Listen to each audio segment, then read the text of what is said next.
శ్రీరాముడి పాత్ర అంటే కేవలం సినిమా పాత్ర కాదు. అది భక్తి, అది బాధ్యత, అది కోట్లాది ప్రజల విశ్వాసం. ఇప్పుడు పెద్ద ప్రశ్న ఏంటంటే, రణ్వీర్ కపూర్ లేక మహేష్ బాబు. ప్రజలు ఎవరిని శ్రీరాముడిగా ఎక్కువగా అంగీకరిస్తారు? నితేష్ తివారీ తీస్తున్న రామాయణంలో రణ్వీర్ కపూర్ శ్రీరాముడిగా నటిస్తున్నాడు.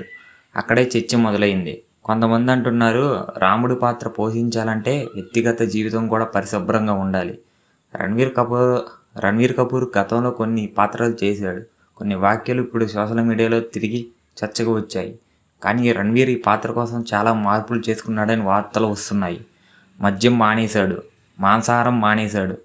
అంటే ఆయన ఈ పాత్రను సీరియస్గా తీసుకున్నాడని చెప్పొచ్చు. ఇప్పుడు మహేష్ బాబు గురించి మాట్లాడితే అతని పేరు వచ్చిన వెంటనే పెద్ద విమర్శలు లేవు. ఎందుకు? అతని ఆఫ్ స్క్రీన్ ఇమేజ్, వివాదాలకి దూరంగా ఉంటాడు, శాంతమైన వ్యక్తిత్వం, క్రమశిక్షణమైన జీవితం. శ్రీరాముడు ప్రధాన లక్షణం శాంతం.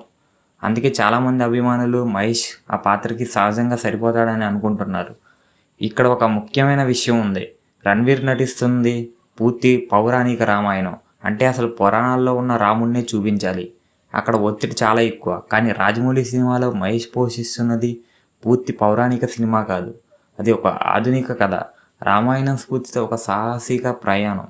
అంటే మహేష్పై ఒత్తిడి రకం వేరేగా ఉంటుంది. ఇటీవల సోషల్ మీడియాలో రాముడి గెటప్లో ఉన్న మహేష్ పోస్టులు తెగ వైరల్ అయ్యాయి. కాషాయ వస్త్రాలు, విల్లు. రాజమౌళి కూడా ఆ లుక్ చూసి గ్లూస్ బంప్స్ వచ్చాయని చెప్పారు. ఇది అంచనాలు పెంచేసింది.